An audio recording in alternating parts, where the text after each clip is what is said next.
the world's writers will walk through those gates. And if you hang around, you get a chance to talk to them.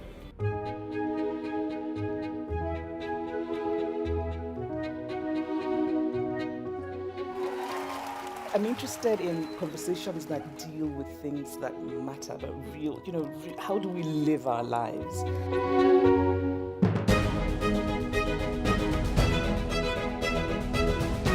First of all, make climate change personal in your life. The second step is get angry and get active. And the third step, and believe it or not, I think this is the most important. We have to imagine this world that we want to hurry towards.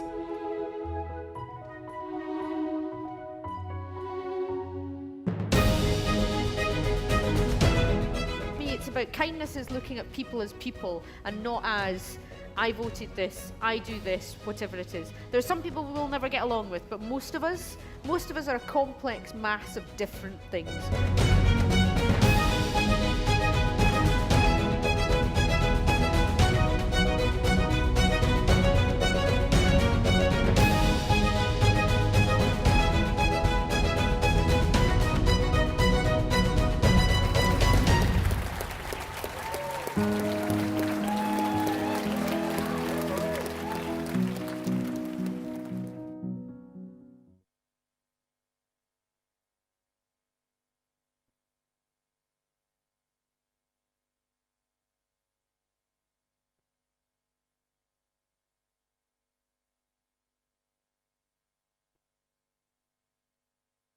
My name is Rajesh Hadi. I've been participating in the Edinburgh International Book Festival for many years.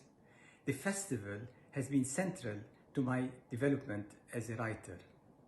The thrill I feel as I enter Charlotte Square has never waned. I could always count on excellent programming and stimulating discussions. There has never been a time when such meetings are more important.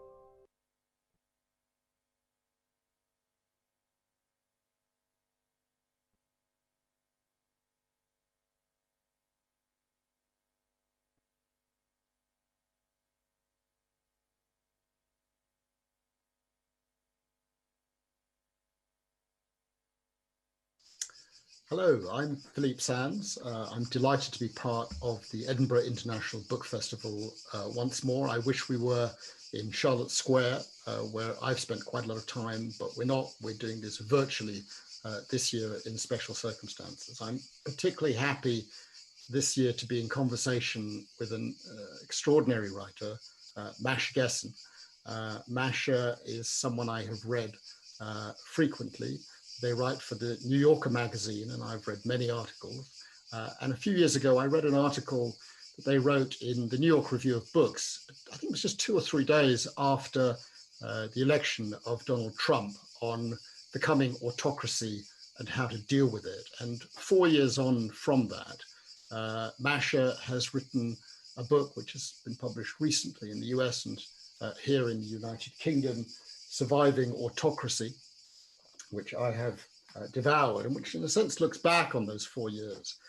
Masha, I don't know if this is your first time at the Edinburgh International Book Festival, but welcome. And it's really wonderful to have you on board. Thank you, Philippe. It's great to be in conversation with you. And it's actually my 3rd time in Edinburgh. I wish I were there. I wish I could avail myself of the wonderfully signed author's toilet, which always strikes me near the author's trailers. But I'm joining from upstate New York. Well, we know it well, the author's toilet and the yurt and the huts and the places that we hang out, and we should just have to imagine them. Can we go back to 2016 and just imagine those couple of days between election and your writing, or at least publishing the article that appeared in the New York Review of Books. We have a person arriving, and that's absolutely fine. That is one of the joys of the virtual event, and another creature passing by and leaving. But let's go back to 2016 and that extraordinary moment. What was going on in your mind? How did you live that experience? Where were you on election night, and what did it mean for you? So on election night, like a lot of New Yorkers, I went to an election watching party that started out very upbeat and ended in a kind of ragged way, with people trying to leave without being noticed. And I was biking home, and as I was biking home, I was getting phone calls and text messages from friends who kept asking, "What do we do now?" And I thought, well, that's a very funny thing to ask me. Here I left Russia after more than 20 years there. I was forced to leave. So I was living in exile. I thought, why would you ask me what to do when I'm living in exile? Obviously, whatever my strategy was isn't particularly successful. But as I was writing, I thought, is there something that I know about what's happening to us that Americans without that kind of experience, without having lived in an autocracy, and I don't think it has to be Russia, right? It has to be just any number of countries that have taken an autocratic turn in the last decade or two. Is there something that I know? And I realized that there are things, if I were to write a letter from the future, there are things I could tell people about sort of mental and psychic survival. And that's very much what that essay is about. It's not about how to survive politically, how to overcome autocracy politically. It's about how to live as a human being and try to maintain your dignity and integrity in an autocracy. And so I was supposed to actually write a piece for the New York Times on the Russian reaction to the election of Hillary Clinton. And I emailed the young person who was left in charge of the store that night, because everyone had put together their Hillary Clinton package and gone home. And so I emailed that young editor and said, can I write about surviving autocracy instead? And he was very taken aback and said, maybe wait for the final results. We know the results. And he said, well, maybe not. So I got very mad and wrote the piece. It was called Autocracy Rules for Survival, and sent it to the New York Review of Books. And the next day it went up on the New York Review of Books and went. We're talking about the day after the election. I mean, yes, it went up on November 8th. So it was and the election November 10th. The election was November 8th, and it went up on November 10th. I think it crashed their website many times. It really was an incredibly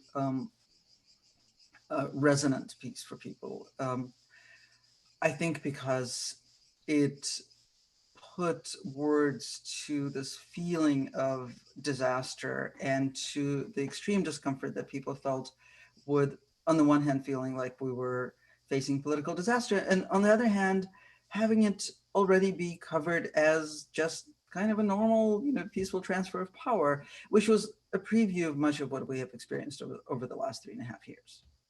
And that came in pretty quickly. I mean, in the book, you home in on the immediate reactions of President Obama and Hillary Clinton, that instinct to find normalcy. It'll be okay. That resonated for me because my partner is an American, is a New Yorker, was absolutely devastated. We have a party every American election, and it was a devastating experience. And there was that moment in the day after where you were looking for something to cling to for hope. And I have to say, the words of Obama and Clinton were helpful in the sense that they were trying to create parameters for us. But then I read your piece, and it sort of shattered that sense as the enormity, which I think still has not sunk in.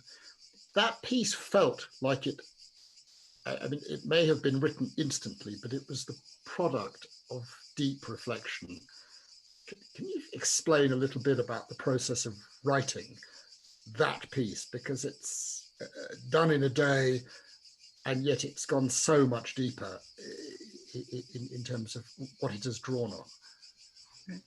You know, I think this happens very rarely when you get a chance to. Maybe it happens once in a lifetime. You know, when you get a chance to sit down and write something that has been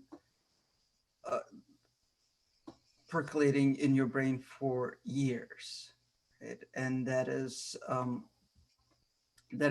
very much an obsession, and but really an internal conversation, right? And suddenly an internal conversation that is so detailed that you actually have words to it, right? That it's fully articulated, which I don't know about your experience, but in my experience, you know, an internal conversation is usually more like grunts and images and not fully formed sentences. But this was an exception, right? This is something that I had been grappling with for many, many years because of my personal experience of, you know, I was a teenager when my parents decided to emigrate from the Soviet Union to the United States.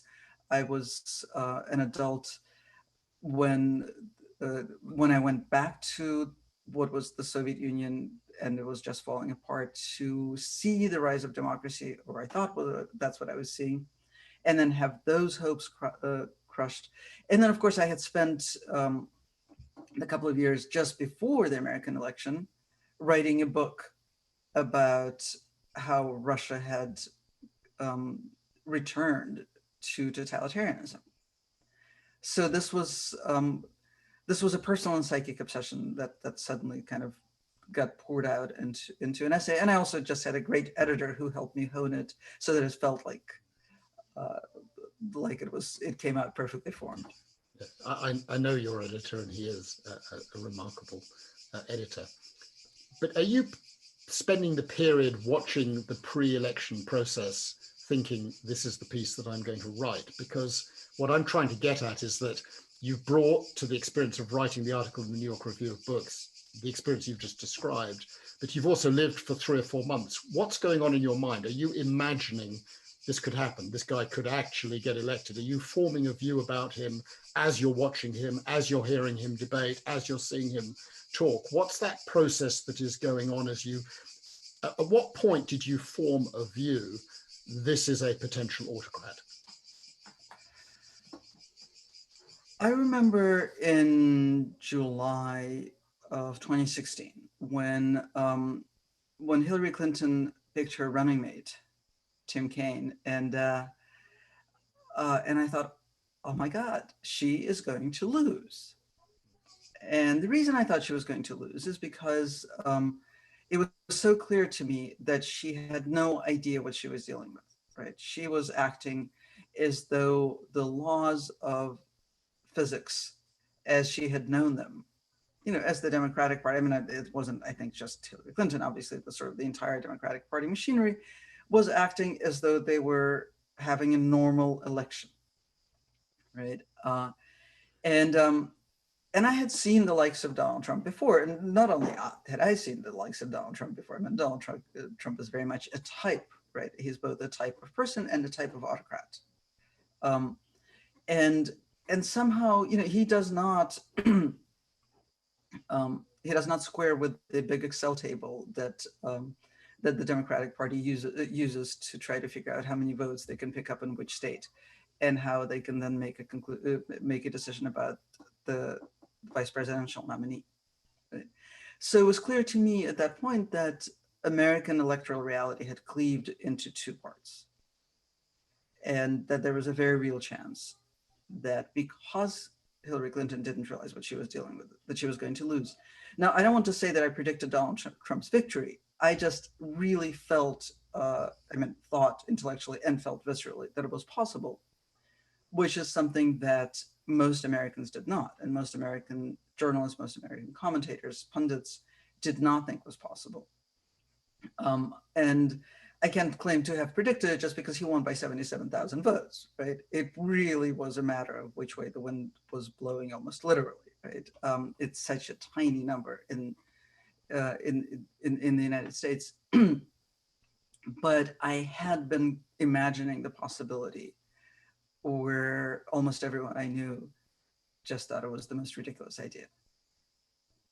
We've been softened up, I think, in Britain, because we've been through the experience a month before you first had that realization with the vote for Brexit, where I think also most people thought it can't happen, we're not going to leave, and we did. And I think from that moment on, it became clear from London that it was possible. And when it came, the shock was very great. You've described your experience in the Soviet Union and then post-90s Russia. What does that experience bring to the assessment of who Trump is, how he operates, where he is heading?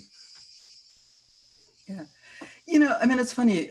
Somehow, when my book is written about in the UK, people often make reference to my Soviet childhood as though that was somehow informative. I mean, what's informative is not that I grew up in the Soviet Union. What's informative is that I spent a quarter century studying totalitarianism. Right? So, and of course, the desire to study totalitarianism came from my Soviet childhood and from my observing and writing about the rise of Putin in what was supposed to be the new democratic Russia.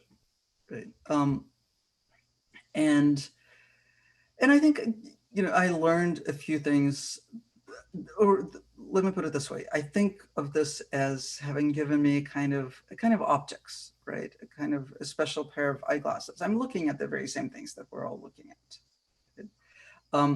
But there's things that stand out to me that I can point out and say, look, that is recognizable. We've seen this before. And what are those things? Right. Well, one of them is the way that Trump deals with language. And he does several very interesting things, I think.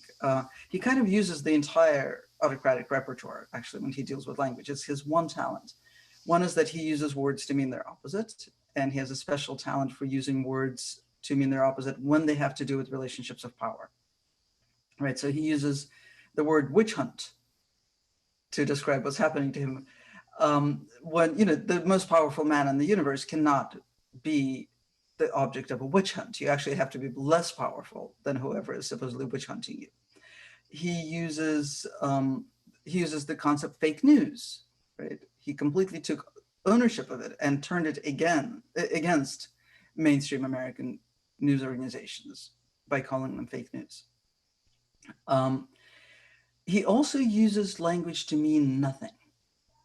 Right, he just creates these word piles, and he goes on, and it creates a kind of static in the public sphere that makes it almost impossible to focus. It's like we're constantly in a haze, we're constantly in a polluted space. It's like full of particles of whatever it is he's spewing out. He also uses language to mean nothing in a different sense, which is that he will say something and then say, "Oh, I was just kidding." Whatever he said is already having real life consequences. Right? He already said, inject yourself with disinfectant, and people are injecting themselves with disinfectant, and he says, "Oh, I was just kidding." Or he says, "Let's slow down testing so that we have fewer coronavirus cases." And then he says, "Oh, I was just kidding." But testing is already being slowed down, and in fact, it's being defunded in the states where the case numbers are growing. So, and that in turn creates, the real havoc in the media. And then the third thing that he does is he uses what I think of as the power lie, which is lying about something completely obvious, lying about something like the weather, right? So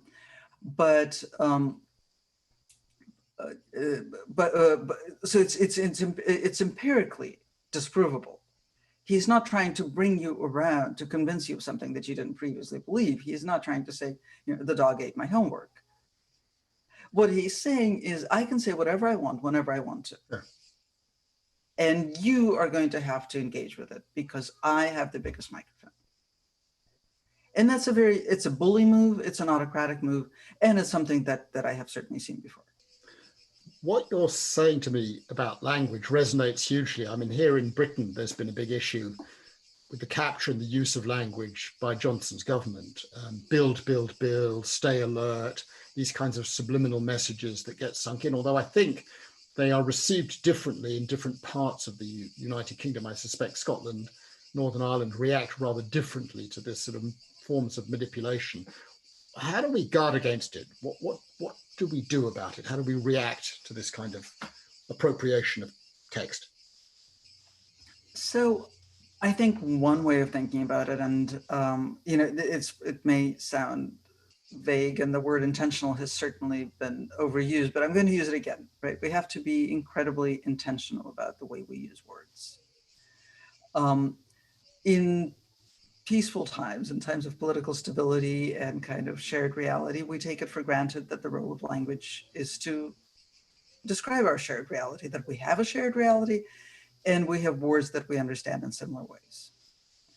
If that ability has been, if not taken from us, then at least endangered, then we have to think twice about every word we use. And to be more specific, I think that those of us in the media have to be really careful about using words that have to do with anything political. Like, what do we mean when we say authoritarian? What do we mean when we say politics, right? It drives me completely crazy that in American media, you will often read or hear people say, oh, it's just politics, by which they mean it's just electoral maneuvering. But stop smearing politics. Politics is the thing we're trying to save. I mean, this is the thing we should be trying to hold up and describe in ways that actually help it exist, right? I mean, the way, I think, like, we have to engage in a kind of care and feeding of words, especially words that are really important to us, right? I mean, I can live without tremendous, which has been taken over by Trump for probably another 20 years and not miss it, but I can't live without politics. So we have to take care of that word. And I would say one other thing, which is that and this is more complicated, but also kind of more, I think, understandable as a media project. We have to be cognizant of the thing that we're describing, right? That when you're reporting a news event or a statement or a tweet by the president, the project is not to report that tweet. I mean, people are perfectly capable of reading that tweet in the first place. The project is to describe the system, to describe the situation, right? And so that means a lot more responsibility for providing context and history and ways of understanding what's happening to us, for maybe a second of clarity in the haze that he is creating. One of the things I got from your book that was very powerful for me was this instinct, which I think probably every human being feels, or maybe even every animal feels, that desire in a moment of turbulence to find normalcy, to find points that we can tether ourselves to say it's okay, I'm used to this, I'm familiar with this. It's not just the words that change, it's the nature of conversation. There's one theme that runs through your book, it's the nature of engagement. There was one conversation you described that touched me quite directly between Anne-Marie Slaughter and her successor at the State Department, sort of head of policy type of position, and this absolutely surreal conversation in which Miss Skinner, I think is the person's name, is describing the Trump doctrine, the Pompeo corollary, and going through this extraordinarily bonkers, I would say, ex post facto justification of how they hang on every word Trump says and out of that try to craft a policy. And Anne-Marie sort of engages in that. The act of engagement, as you described it, I read it with horror. What do we do in that circumstance? Do we go through the motions and pretend this Skinner person is a real and sensible person who's genuinely articulating policy? Or do we just say, a plague on your house, I'm not participating with you? What do we do? Well, to be honest, I don't know. I mean, look, we're screwed either way. And I think I'm a little bit more comfortable answering that same question, because we do have to answer that same question as journalists, right? What do we do with the tweet? Do we cover it as an act of executive speech, which it is? but also isn't, because how can that possibly be an act of executive speech? Or do we ignore it and say, a plague in your house? And there was a lot of journalistic posturing early in the Trump era where somebody like Rachel Maddow said, oh, I'm just going to cover it like a silent movie. I'm not going to cover his tweets or his statements, which I think we have now finally learned is impossible, because his statements, his crazy tweets have real life consequences, right? One of the instances that I described, and this is one of the earlier instances of really understanding that very starkly, right? When he tweeted out his ban on transgender people in the military. Up until that point, policy had never been made by tweet. And so nobody in Washington knew what this meant. Did this mean he was issuing an executive order? Was this a preview? But then gradually the Defense Department realized that he's the commander-in-chief. Whatever he says is a command. It may be issued by tweet. So it is an act of executive speech, even while it's on the face of it completely insane and absurd. And our act of engagement is an act of legitimation. Our act of engagement is an act of legitimation, and yet it is also impossible not to engage, because, as a journalist, I have a responsibility to observe and describe the real life consequences of that crazy act that I would like to ignore, pretend it's not happening, and not legitimate. Right? And here actually my growing up in the Soviet Union I think is quite helpful, because I think there's also a great danger in pretending that it's not happening. Pretending that it's not happening means exiting politics altogether. That's what we did under totalitarianism. There was some really amazing art. Art as an act of resistance created in the Soviet Union in the 1970s by artists who said, we are just going to act as though the Soviet regime didn't exist. We're literally going to walk off into the woods and make art that nobody's going to see as an act of refusal.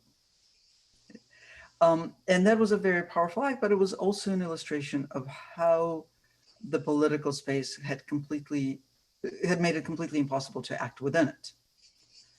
So I think that there's a two-pronged approach to this. On the one hand, by engaging with it, we legitimize it. On the other hand, by engaging with it, we have the option of claiming the right to still maintain a kind of political space and a kind of political conversation. So how do you combine those two basically contradictory impulses? I think it makes it easier to realize that you're not going to do it well. There's no prescription that sort of cures this horrible condition. But I think if we think of it as devising strategies of harm reduction, it's better to shoot up heroin. It's better not to shoot up heroin, probably. But it is definitely better to shoot up heroin using clean needles in a stable setting that increases our chances of them being able to function sort of normally in society, than to use dirty needles, illegally obtained, probably contaminated heroin, and risk dying of an overdose. Neither is a great predicament. There's about 33,500 things that I want to ask you, so time is short. Let me quickly jump to them. One of the themes that you evoke, both in the New York Review of Books article, but also in your book, is that we should not trust our institutions.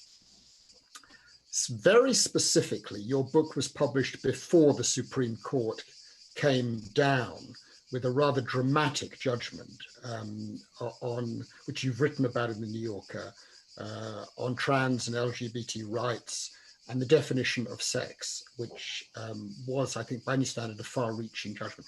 Is there some sense that something is happening in the US Supreme Court, that something is happening to John Roberts, the Chief Justice? Yeah, I have several answers to that question, and they're all super important, so I'm going to try to run through them. Because I think implicit in your question is, oh wait, but maybe institutions will save us after all. And I think there are two distinct ways of viewing the last 3.5 years of the Trump presidency, which is through the prism of institutions holding up and through the prism of institutions caving. Now, I would argue that it doesn't make much sense to view it through the prism of institutions holding up. That's what institutions should do, right? That's what they're designed to do. Their ability to hold up at least a little bit is in a way uninformative. What's really informative is the amount of damage that he has been able to do. And it's extraordinary, right? I mean, Donald Trump has really succeeded in dismantling the system of checks and balances in the United States to an extraordinary extent. And he has succeeded in corrupting the courts and packing the courts to an extraordinary extent. That really to an extent that makes it impossible to consider the possibility that we will go back to some imaginary pre-Trump normal if he loses the election, right?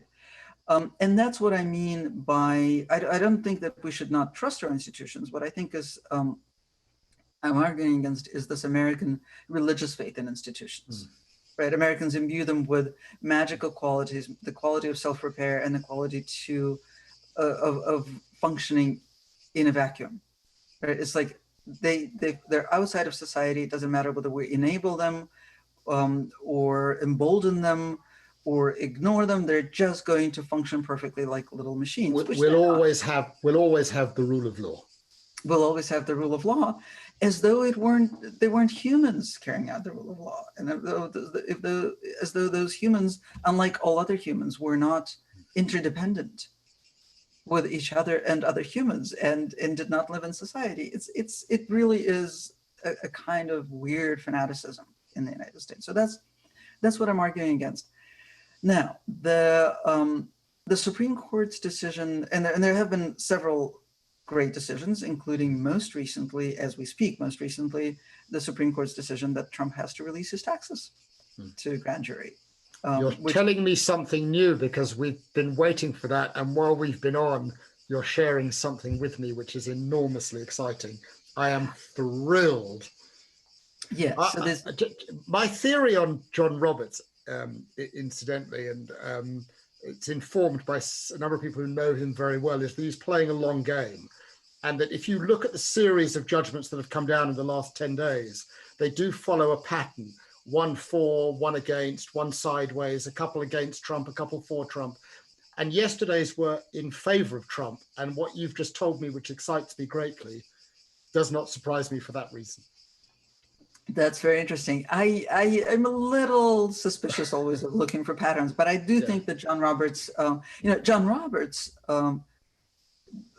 has that exact religious faith in institutions that I'm arguing against. But fortunately, his faith is expressed in trying to hold up the credibility of the institution that he's heading, which I think is probably one of the reasons that he joined the majority opinion in Bostock, the case that decided, it is by far the most consequential LGBTQ rights decision in American history, which basically ruled that whatever you think sex is, and in that way, it's a great decision. Written by the super conservative Neil Gorsuch, whatever you think sex is, and we don't know, but you can't think about sexual orientation and transgender identity without thinking about sex. And so any action based on a person's transgender identity or sexual orientation is a priori an action based on their sex, and discrimination on the basis of sex is banned by Title VII of the 1964 Civil Rights Act. And John Roberts joined that opinion. On that very same day, the Supreme Court held up the concept of qualified immunity for police, which is the issue of our times. So, that should temper our optimism a little bit. Yeah, but something is happening now. The other, so I mean, it's a slightly nuanced view on institutions. I mean, it's hard to imagine. You know Russia much better than I, but it's very hard to imagine a Russian constitutional court or upper court doing what the Supreme Court did on that issue right now in the face of the onslaught by the Putin government. Can I ask about the relationship between Putin and Trump? I mean, it's a matter of mystery to me. What is driving Donald Trump in that relationship? You know, I think it's love. No, seriously, I'm not a fan of mysteries. There's a wonderful essay by Ivan Krastev, who's a Bulgarian political scientist and just a great European thinker, who wrote that the difference between conspiracy thinking or thinking in terms of secrets and thinking in terms of truth is that truth can be seen, whereas secrets are always revealed, right?